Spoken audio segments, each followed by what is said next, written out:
What's up, guys? Real quick before we jump into the video, I just want to ask if you don't mind, please subscribe to my channel, leave a like on the video, give it a thumbs up, subscribe to those notifications if you want, drop me a comment. I'm trying to build up my channel, really enjoying making these videos and sharing these with everyone. I do a lot of FPV racing, a lot of builds, so I'm trying to do reviews, builds, and post that racing footage and share that with the community. So obviously the more subscribers I get, the more motivated I'll be to make those videos and keep doing this. So again, if you're watching the video, you like the content, please subscribe, like, and leave a comment. Thanks. Nate Dog FPV here. Today we're going to be taking a look at 3-inch Babyhawk.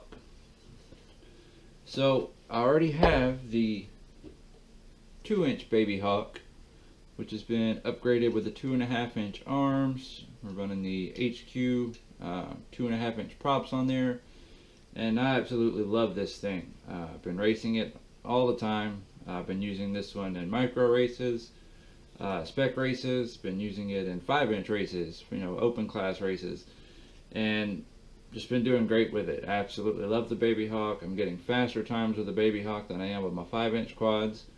A lot of that probably goes to pilot skill, and maybe I'm just not fast enough yet to fully utilize the 5-inch quads, but I'm absolutely loving the Babyhawk. I've been doing great with it. So I wanted to try the 3-inch Babyhawk.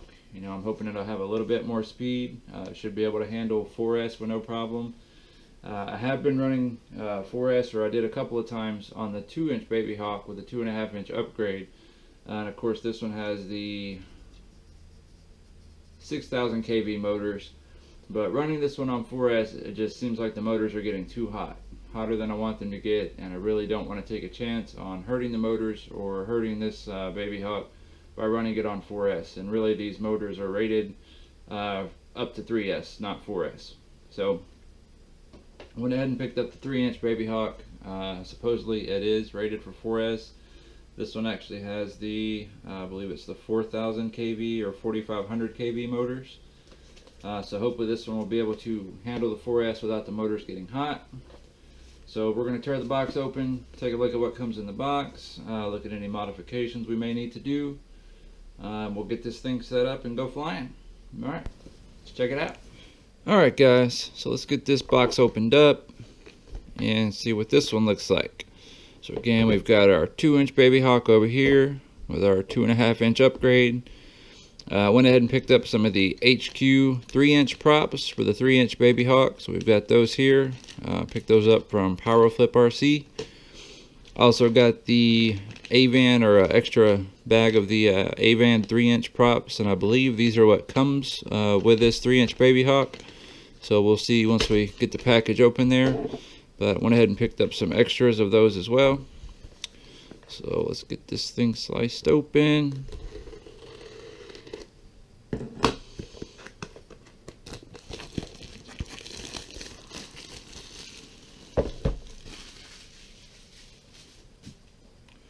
Alright, so let's open the box.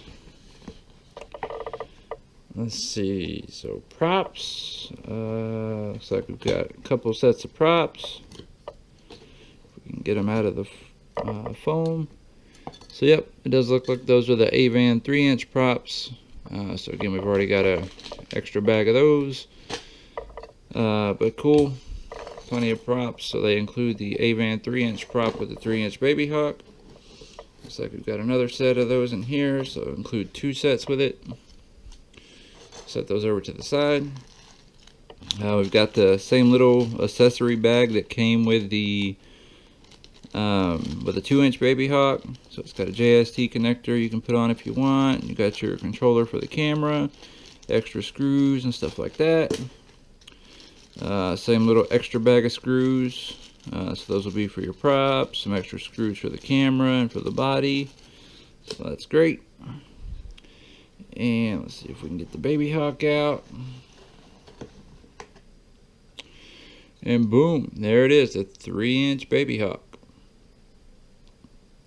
So let's look at those motors. Let's see, yeah, that is the 4,500 kV motors. So the 2-inch has a 6,000 kV, the 3-inch has the 4,500 kV motors. Emax still has the capacitor hanging off the side, which I hate. It looks like they do have some kind of something under the ESC board, maybe some kind of tape or some kind of insulation, some kind of gel pad or something like that to prevent shorts. So glad to see that they're addressing that, but there's still, maybe a millimeter of space between the carbon fiber and the bottom of the ESC board, which I don't like, so I'm definitely going to modify that and move it up a little bit. If you can look at my 2-inch Babyhawk here, you can see that one actually has probably 2 to 3 millimeters of space because I added an extra nut on that one. I also relocated the capacitor, added wires to it, ran it to the back of the arm. Also moved the XT30 connector down to the bottom of the arm and zip tied all that on. We've got the VTX antenna zip tied on the other arm back here. And we've actually got the receiver antenna just tucked up on the inside so nothing's hanging out or getting hit all the time. And this one has been working great. Had absolutely no problems with it. So we're going to be setting this one up the exact same way. So we're going to move this antenna over here. We're going to tuck this one on the inside, move the cap to the arm, and pull the XT30 back to the arm as well. And hopefully once we get all those mods done, this guy will be ready to rock. So that is it for the unboxing, guys. Oh, one more thing. It looks like Emax did add some kind of tape or something to hold the wires on the arms, which is good. I can see on my 2-inch I've got those pretty much taped all the way down, which is probably what I'll do on this one as well.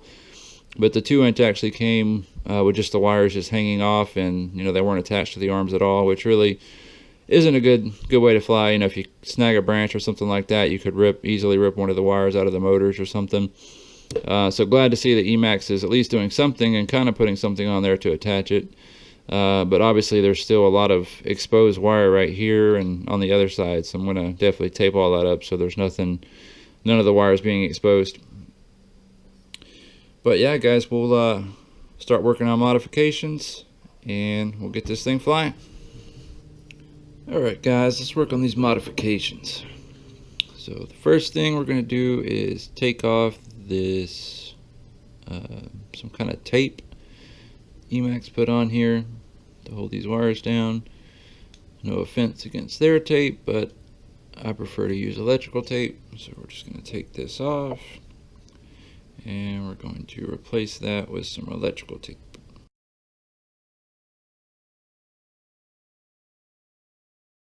Alright guys, so we've got the tape off, so you can see our wires are loose now. Don't worry, we're going to fix that. Let's go ahead and take the pod off. So we're going to grab our 1.5 millimeter driver, and we're going to take out these camera screws.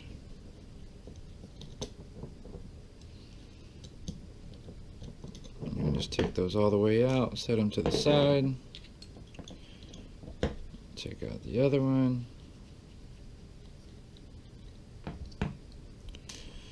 Then we're going to take out these bottom 2 screws for the canopy, so it's going to be just these back 2.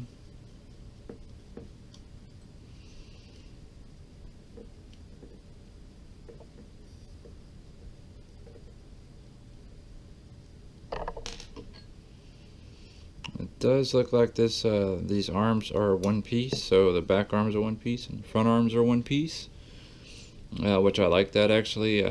Having individual arms is kind of a pain, especially if you have to work on it. Of course, if you break an arm, you have to replace the whole piece, but I really don't mind that, and I do prefer the arms to be solid that way. So there's our canopy. Oop, dropping our canopy. Here's our canopy pulled off, just like the 2-inch Babyhawk. Got our screws over to the side. So it looks like we have our same typical FR Sky receiver on there. Cap looks basically the same, so yeah, everything looks mostly the same as the 2-inch. This battery strap they include is absolute garbage. Will break easily, so that's definitely one of the first things you want to do if you get a Babyhawk is get rid of this battery strap and change it out with another one. Yeah, replace it with this one, guys. This is from Race Day Quads. Race Day Quad's a micro battery strap, perfect for the Babyhawk. Has a metal hook or a metal whatever you call this thing. Rubberized backing on there, perfect size for the Babyhawk. Yeah, so definitely replace the stock battery strap with a better one. But we'll put that on after we get the rest of these modifications done. So we want to move the cap. So first part of that is going to be unsoldering the cap. So we're going to bend it down just a little bit. And guys, you can get this cap off without undoing the whole stack. You just have to be careful, you know, not to hit anything in the stack. I'm just going to put the iron on one side, kind of use your finger to move the capacitor until that releases. Do the other side. I've done this on a couple Babyhawks. The battery leads seem to hold on to the bottom of those pads fine, so even heating the top pads, it doesn't make the bottom ones come loose. So we're going to try to do it that way without taking the battery wires off. Let me grab my soldering iron. And we're going to do our best to do this on camera for you. Obviously soldering on camera can be difficult, but we will give it a shot. So very carefully we're going to get in there on that one, just get that side to release. And as you can see, it came off pretty easily.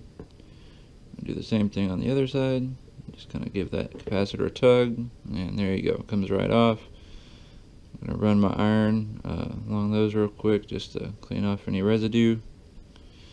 And we're going to put some wires on this and we'll solder it back on.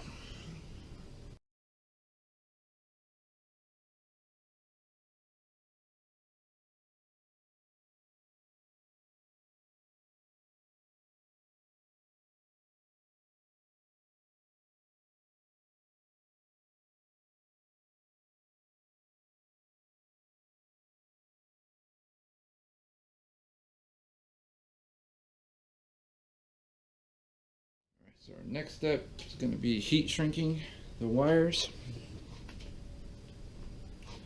So you guys bear with me for just a sec. Before we do that, also take a look here on the back of the VTX antenna.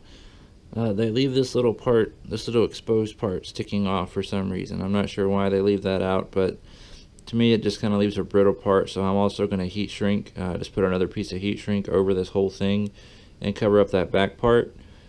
Just to kind of protect that a little more. So we're going to take a break real quick. We'll do the heat shrink on the capacitor and on the VTX antenna, and we'll be right back with you. Alright guys, so we're back.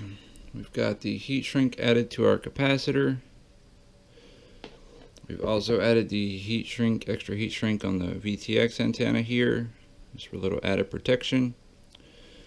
Now before we move on to adding the capacitor back, I want to go ahead and add in some extra spacers under the ESC board just to make sure we don't have any shorts.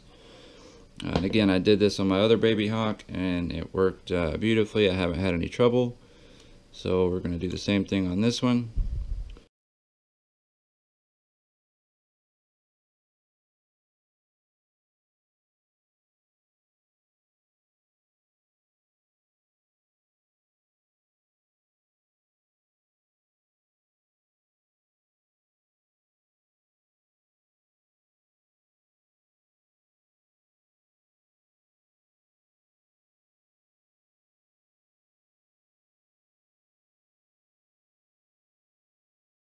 Okay, so that looks good. So now we can get our cap put back on.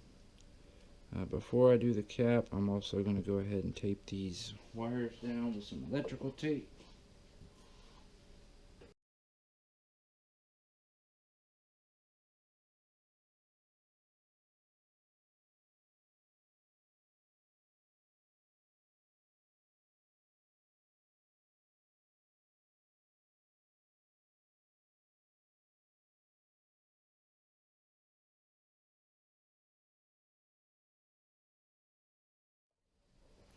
Alright guys, so there we go. We've got our arms taped.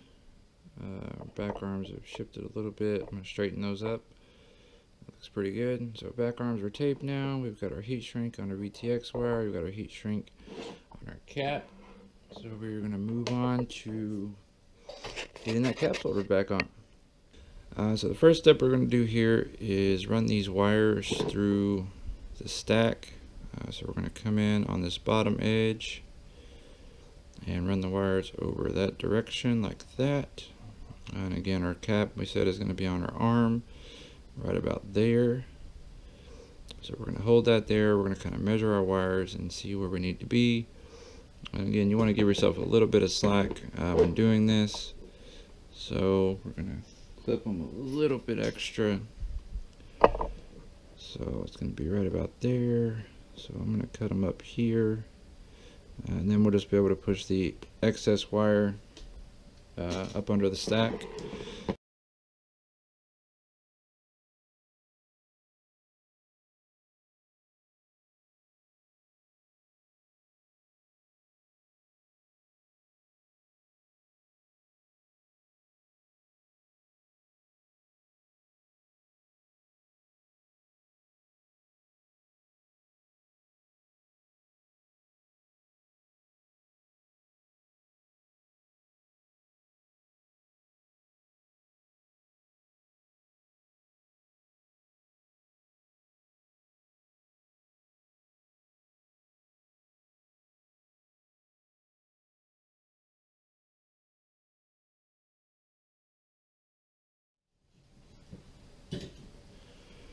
Alright, I'll take an up close look, and that looks like it's soldered good.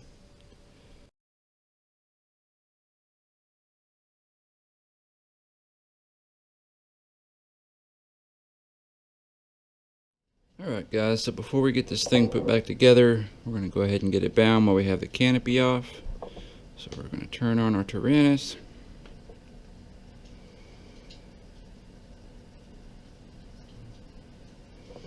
And we're going to go ahead and create a new model.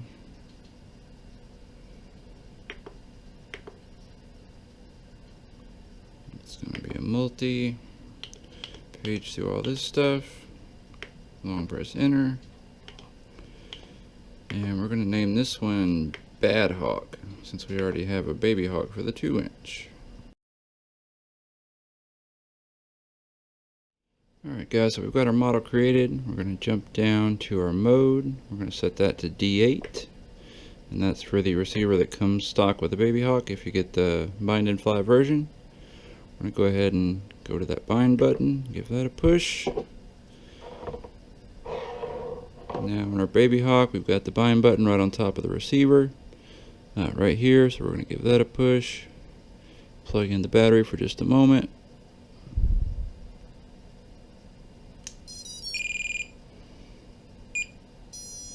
And we see an additional light on the receiver there, so it should be bound. We're going to go ahead and push exit on our Tyrannus. And we're going to jump over to Betaflight real quick, plug it in, and make sure we're getting a signal on the receiver tab.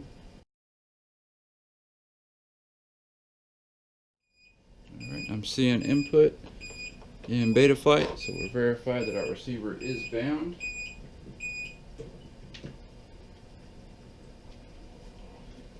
So with that out of the way, we'll disconnect Betaflight and move on to our next step. Go ahead and turn off our Tyrannus for the time being.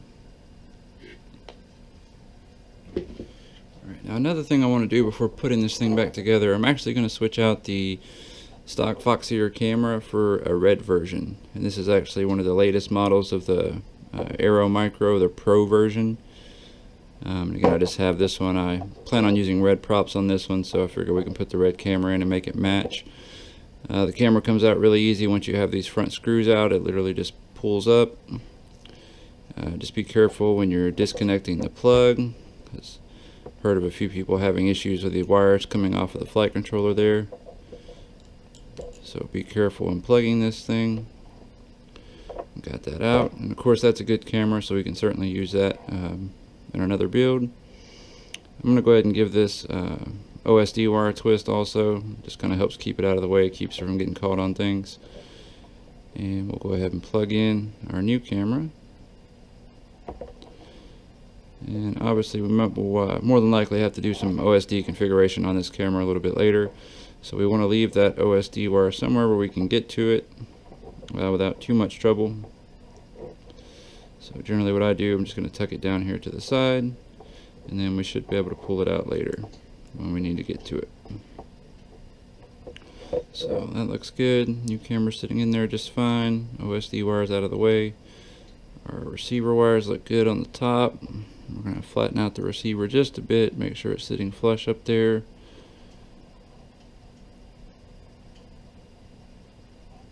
Alright, so all that looks good.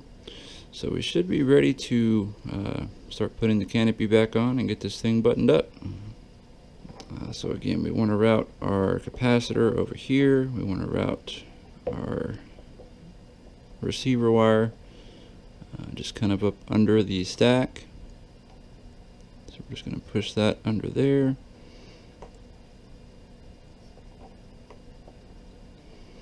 Alright, and we're going to go with our VTX wire over to this side. So let's go ahead and set the canopy back down on here and just make sure everything is clearing in the back. So our capacitor wires are going to have to be moved over just a smidge. So that looks good. We're actually going to run our VTX wire to the inside of the standoff on the canopy. Just want to make sure it's not getting pinched or anything like that. So that looks good. We've got our receiver wire tucked in there good. So all that looks good for the canopy.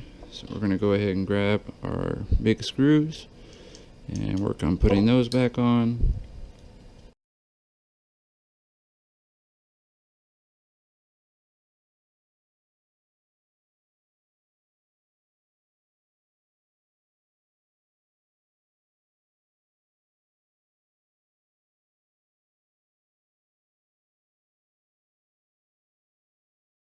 Alright, so now we're going to move on to attaching our VTX and our XT30 connector and our capacitor. So for that we just need a few zip ties.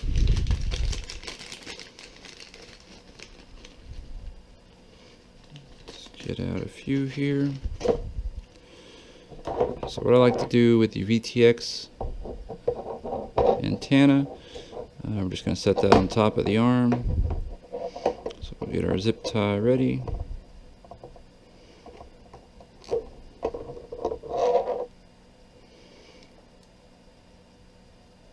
And obviously when you go to attach this zip tie, make sure you're tightening it on the fattest part of the antenna so you're not squishing anything. And we're just going to leave it sitting right on top of the arm is fine. Again, I've ran the same configuration on my other Babyhawk without a problem, so it doesn't hit the props or cause any issues like that. So that's looking pretty good. Just going to grab us a pair of pliers to tighten that down a bit.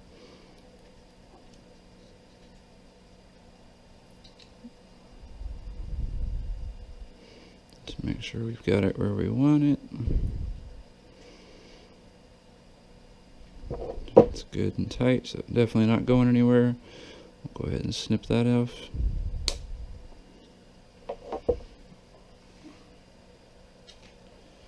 Alright, now we'll do it the other side. Now on this side I like to try to do the capacitor and the XT30 all with the same zip ties if possible.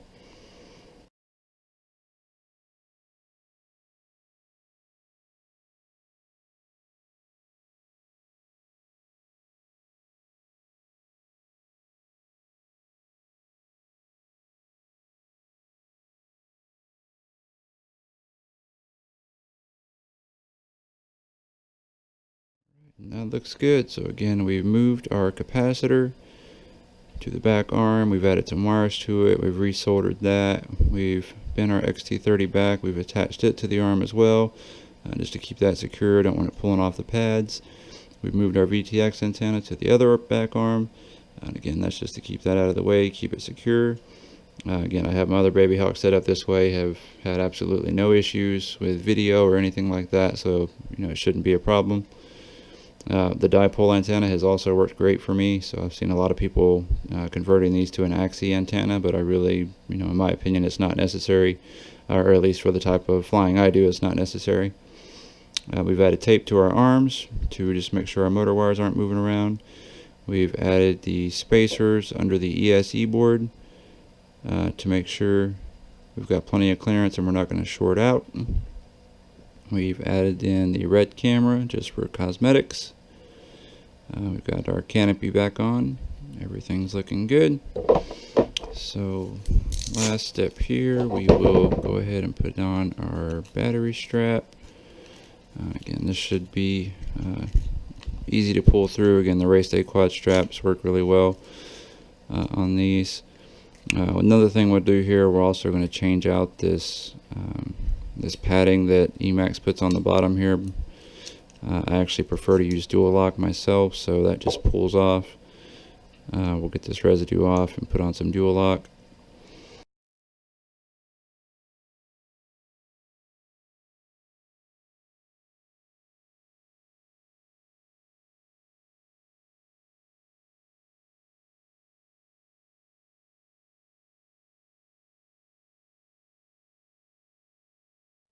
Alright, so that's done. We're going to get our battery strap fastened for the time being.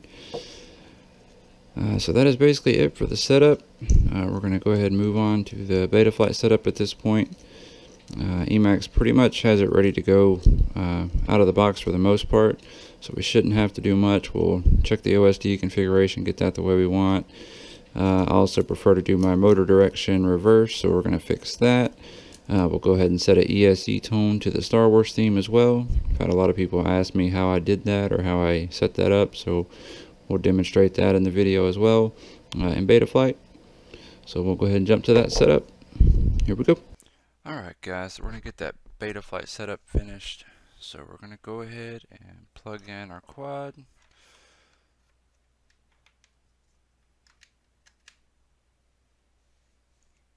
Alright, we see it picked up on COM 11. We'll go ahead and connect. Alright, so nothing we need to do on the setup page. We'll move on over to the ports page. And again, Emax already have this set up for you, so you just need serial RX on UART3, which that's already been set. We'll move on to the configuration page. And here I am going to be running reverse motors, so I'm going to go ahead and flip that on for reversed. We've already set on D-Shot 600, so you can leave that the way it is. Gyro and PID loop at 4K is fine. We're going to turn off the barometer because this quad does not have one. You can see Emax has already put in the Babyhawk R name, so we're going to change that to my call sign. And scroll on down a bit more, you can see they already have it set up for serial base receiver and S-Bus, so that's good. They already have air mode, OSD, anti-gravity, and dynamic filter on, so all that's fine. We'll leave it on. On the beeper, I like to turn off a lot of this stuff, so we're going to turn off everything but the top 3 and RX set, and that will keep it from beeping when your battery's getting low and stuff like that. Again, I'll be using OSD, so I really don't want to hear it beeping at me all the time when I'm flying. So I'll leave just the top 3 and RX set turned on. So that is it for the configuration page, so we'll go ahead and save and reboot. So we'll move on to the power and battery page. Again, nothing you need to do here. Just check in, make sure everything's set for onboard ADC, which that looks good, so no changes needed there. Move on to the PID tuning. And Emax already has the PIDs set up the way they recommend for the 3-inch Babyhawk, so I'm not going to change any of the PIDs right now. I'm just going to plug in my preferred rates, which is 1.2 on roll and pitch and 1.2 on yaw. And then I like to do 0.4 on expo. So we'll get that punched in. Alright, that looks good, so we'll go ahead and save that. And moving on to the receiver tab. Again, you should already have your receiver bound. You should have already checked that, so that should be good at this point. You may need to do some adjustments on your minimum and maximum for roll, pitch, yaw, and throttle. Again, we're not going to go into a detailed video about that right now, but if you would like to see a detailed video on that, feel free to leave a comment on the video requesting that, and we can certainly do that. Really the only changes we need to make on this page is the stick low threshold needs to be changed to 1010.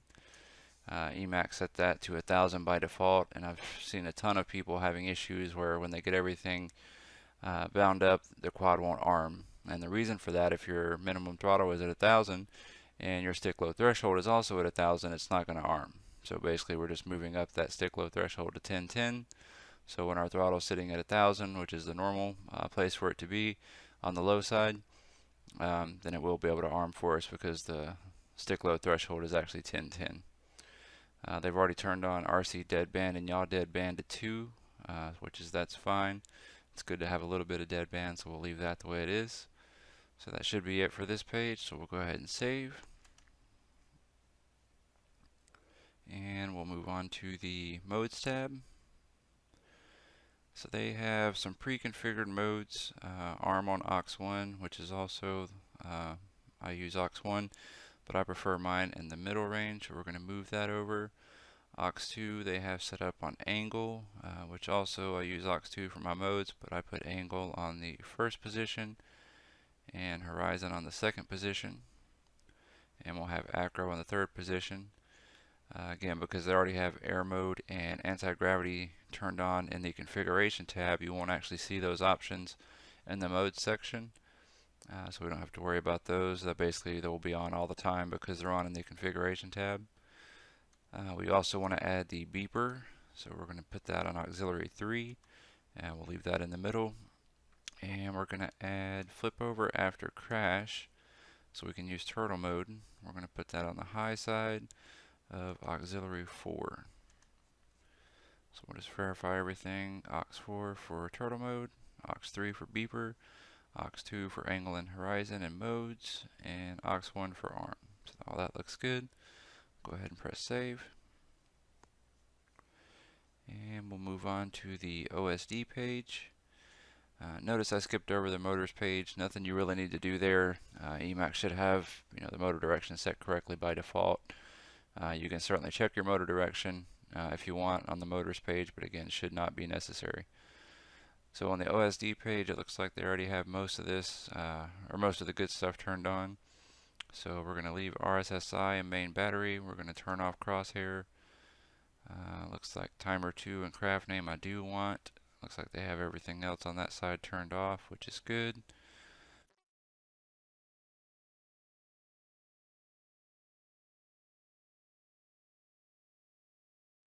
We're going to check the post-flight statistics. Again, don't want max speed. I wouldn't show anything anyway with this quad. We do want minimum battery, minimum RSSI. Not concerned about current. Do want use milliamps. This quad will not show altitude or black box. In battery we do want. Timer 2 we want. Timer 1 we can leave off. And max distance and black box log number again also wouldn't show up.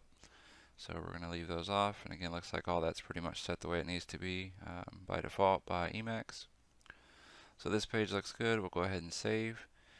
Now one other thing I like to do is change my font. So we can hit font manager here. We're going to choose clarity. We'll make it a little bit bigger and a little bit easier to read. Then we're just going to press upload font. You have to wait for this to finish and your flight controller will reboot afterwards, and then you'll have a different font on your OSD.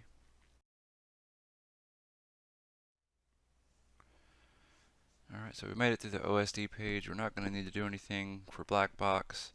One other thing I do recommend in the CLI, I like to set my small underscore angle to 180. So you just type in set small underscore angle equals 180. Push enter. We can see it says small angle set to 180. And press save. And that's going to save and reboot the flight controller again. And as a last step, I'm going to go back to CLI, and I just want to make sure that it did set it, so I'm going to type in get small underscore angle, and we can see it is set to 180, which is what we want, so that's good. Setting that small underscore angle, it just makes it where the quad can arm in any position. It doesn't have to be flat. So if you're using turtle mode and it doesn't land exactly flat when you flip back over, sometimes you'll have a difficult time arming. So again, by setting that small underscore angle to 180, that should eliminate that. Or of course, if you get stuck in a tree or something like that, you can, well, you'll still be able to arm and hopefully get it out of the tree. So that looks like pretty much everything for the Betaflight setup. So we'll go ahead and disconnect Betaflight. And at this point, I'm going to go ahead and unplug my quad. Just good to let that flight controller reboot before we move on to the next step. Now the last thing we're going to do is update our ESCs, and we're going to set our start tone and motor direction in BLHeli. Now I like to use the Star Wars tone on most of my quads, and I get a lot of people that ask me, you know, how did you do that, or how did you set that up? So I'm going to show you right now, pretty easy. So we're just going to plug our quad in. And notice you hear the beep, and we can see the COM port show up in the upper right corner. So at this point, we'll go ahead and press connect. Alright, once connected, we need to plug in a battery before we press read setup. So I'm going to go ahead and plug in a battery. Alright, now hear the startup tone. At that point, go ahead and click read setup. Alright, now the first thing we need to do is update the firmware on our ESCs. You'll notice the Babyhawk is going to come stock with version 16.6. We need to upgrade that or update that. So we're just going to click flash all in the lower right corner. For version, we're going to choose 16.67 with BLHeli multi-shot next to it. That's actually the version that has D-shot commands, and we're going to need those. So 16.67 RC, and hit flash. At this point, you'll see the ESCs start flashing. I'm going to go through each one, 1, 2, 3, and 4. So we'll just have to wait for that to finish.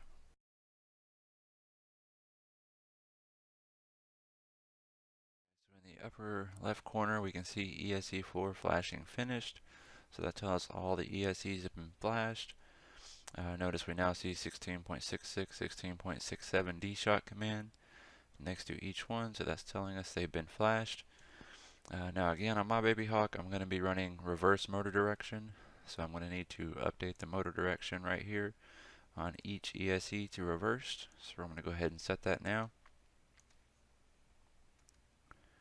And of course, you know, out of all my Babyhawks, they've all been set to normal out of the box by default. So meaning all 4 ESCs were on normal. If you happen to get one and you know you've already got maybe 1 reversed or 2 reversed or something like that, Emacs should have it set to where they're all spinning inward or not using reverse props by default. So basically we're just going to need to set each ESC to the opposite of how it comes set by default to run reverse props. So we've got all those set. Now the last thing we're going to do is set our Star Wars tone. I've had a lot of people, you know, hear my Star Wars tone on the Babyhawk, and they've asked me, you know, how do you do that or how do you set that up? So I'm going to show you right now. It's really simple. All we have to do is change the beep strength over here to 91. So I'm just going to drag this slider up.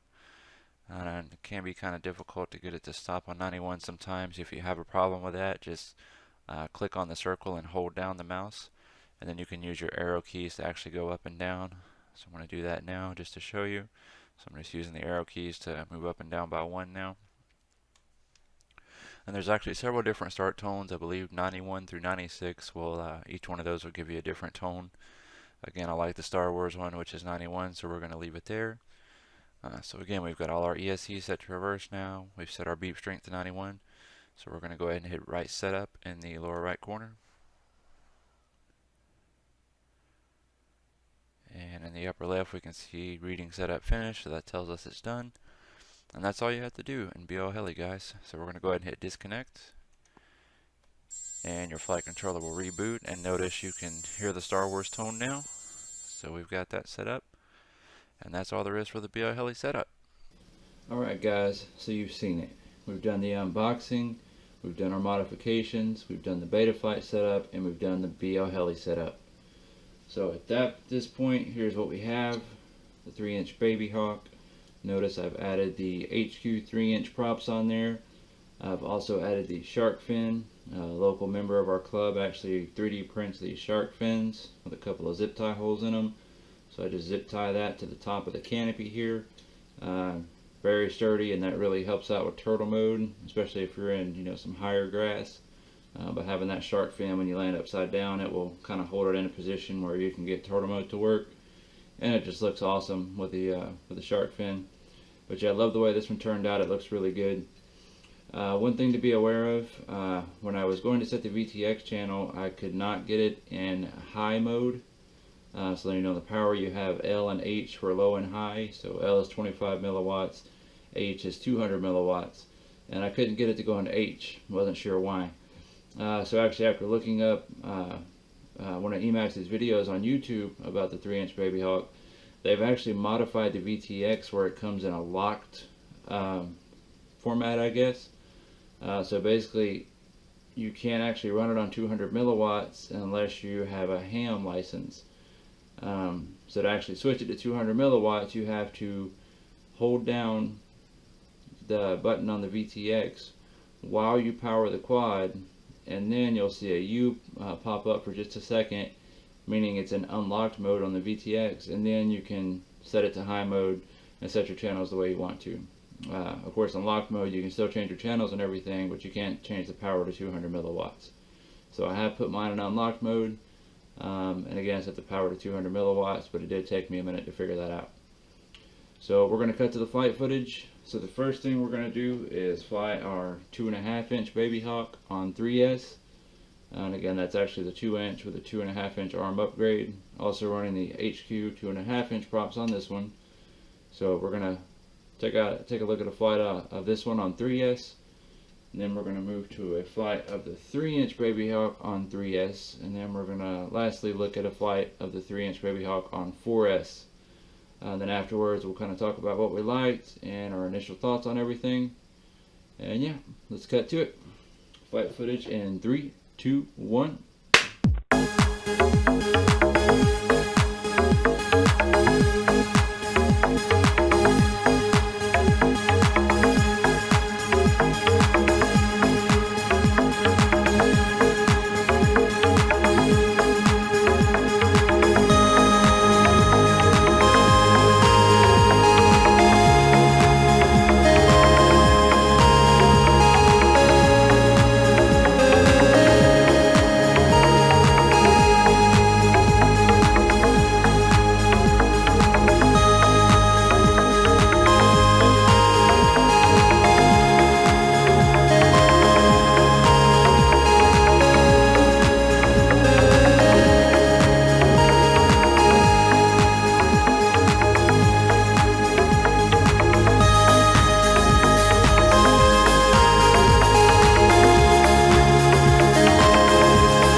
Alright guys, so you've seen the flight footage. We looked at the 2.5 inch on 3S. We looked at the 3 inch on 3S and 4S. So my thoughts, the 3 inch on 3S is just butter. I mean, it was super smooth, flies super smooth. One thing I noticed, it seems like it has less wobbles than the 2.5 inch version, especially like in quick turns and stuff like that. On the 2.5 inch version, I do notice some wobbles, when I'm doing quick turns and things like that. On the 3 inch version, didn't really have that problem. It seems to be, very grippy and very smooth through the turns. So I think just having a little bit bigger prop, the 3 inch prop, just gives it a little more bite in the corners. Makes it handle a little bit better. Of course, on 3S, the motors came down super cool, weren't hot at all. On 4S, the motors did come down, not super hot, but they were definitely warm, which can be expected on 4S. I don't think it's warm enough to cause any problems, so probably going to be running this one on 4S for the most part. On 4S, you can definitely tell there's a lot more acceleration, which is awesome.